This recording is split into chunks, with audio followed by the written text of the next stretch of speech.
Hey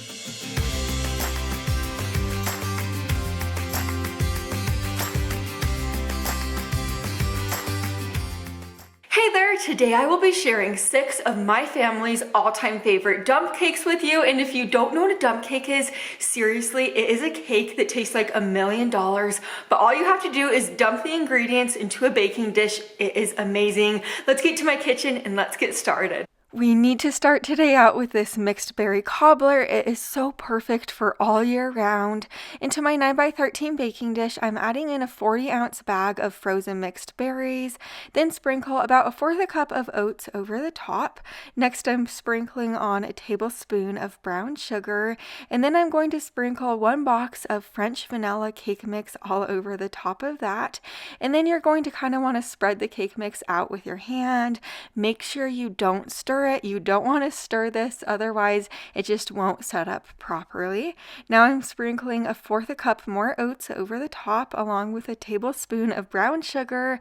The very last thing you're going to do is place 1 cup of thin sliced butter all over the top, and make sure your butter is super thin.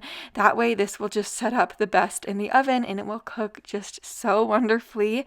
Bake this in a preheated oven to 350 degrees for about 45 to 50 minutes. We love topping ours with vanilla ice cream, but top yours with anything that you enjoy, like Cool Whip. This berry cobbler is like perfectly crispy on the top, but the berries are like soft and delicious. This tastes like you spent all day trying to make it, but you just dump the ingredients into the baking dish. So easy. Now we're making this s'mores cake, and this one will really surprise you. You're going to love it. Into my greased 9x13 baking dish, I'm adding 1 packet of chocolate fudge pudding mix. Then I'm going to add 1 packet of just regular hot cocoa mix, just right in there. Now add in 1 box of chocolate cake mix. You could use any brand or any type of chocolate cake mix that you like. Now add in 1 3/4 cup of milk, and you're going to whisk this together really well and just watch it transform.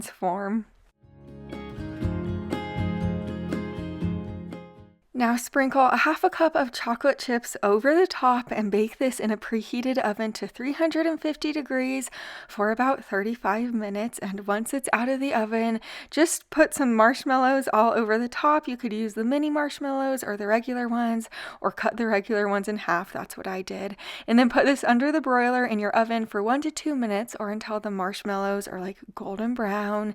Then drizzle chocolate all over the top, and this is seriously so good. The chocolate cake is absolutely delicious, and then the top really does taste like a marshmallow. It's just so much fun to make, and it really is easy to throw together.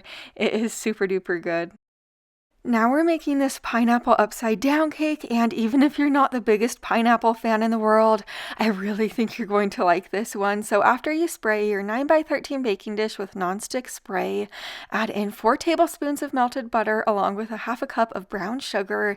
Give this a really good stir until it looks like this.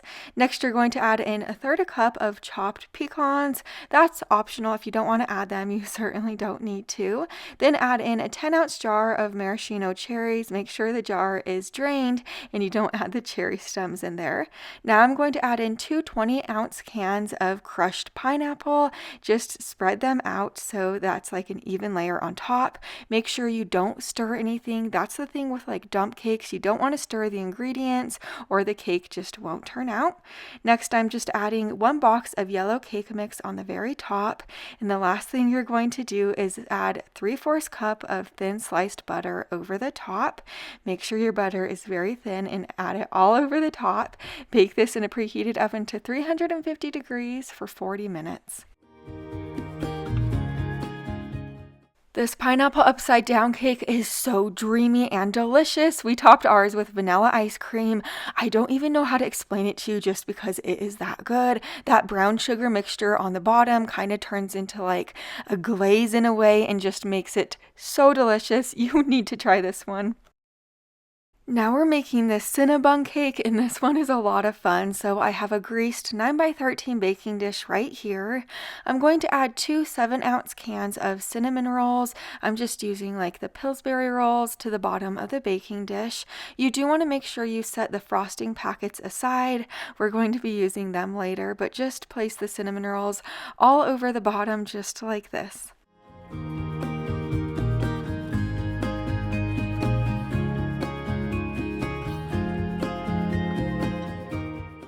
For this next part, you really have to trust the process. So I have a container of whipped cream cheese right here.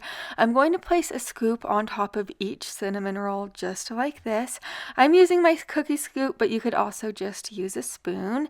Next, I have a box of cinnamon swirl cake mix. I'm going to set the brown sugar topping packet to the side. We're going to be using it in a moment, but just sprinkle the regular cake mix all over the top. Next, you're going to want to sprinkle the brown sugar topping on top of that, and make sure you do not stir anything. This is going to turn out delicious. Just trust me, don't stir anything. And then on top of everything, you're going to place about 3/4 cup of thin sliced butter. Again, make sure your butter is super thin just so it could get all over the top and really cover the cake mix well. Bake this in a preheated oven to 350 degrees for 40 minutes. Once it's out of the oven, drizzle the frosting packets that the cinnamon rolls came with on top, and then you could serve this up. Okay, you guys, think of a cinnamon roll plus like coffee cake, but mix it together and put some icing on top. That is what this tastes like. It is absolutely out of this world good. This would be perfect for like a holiday morning breakfast, or like just a fun morning breakfast, or even a dessert. Before we go on to the next recipe, I want to let you guys know the deal on my cookbook isn't going to last much longer. Also, it's the perfect time to buy as gifts because the more books you buy right now, the more you are saving. I have the books heavily discounted if you buy more than one right now. So I just wanted to let you guys know that this holiday deal won't last much longer. It's linked down below for you. Now we're making this pumpkin crumble cake, and I could absolutely eat this every single week and not get tired of it. It really has the best texture and taste. Into this big bowl, I added in a 15-ounce can of pumpkin puree, along with a 12-ounce can of evaporated milk and 3 eggs. Next, add in 1/3 cup of sugar and 1 teaspoon of cinnamon. Whisk this together super well to break the eggs and combine the ingredients. Once it kind of looks like this, you're going to want to set it to the side. In this big bowl right here, I'm going to add 1 box of yellow cake mix in. The reason why I'm doing this is because you need 1 box of spice cake mix for this recipe. My grocery store was all sold out of spice cake mix, so I'm making it at home. So to make it at home, all you need is a box of yellow cake mix with 2 teaspoons of pumpkin pie spice, and whisk it together. But I have my 9x13 baking dish right here. I sprayed it with nonstick spray. Now I'm adding the pumpkin mixture right in there. Then you're going to want to sprinkle the cake mix all over the top. Just be careful because you don't want to mix this. You want the 2 layers to be separate because the bottom layer kind of turns into like a pumpkin pie layer, and then the top turns into a crumble layer. It's really good. Just place 3/4 cup of sliced butter on the top. Bake this in a preheated oven to 350 degrees for about 50 minutes or until the center has set.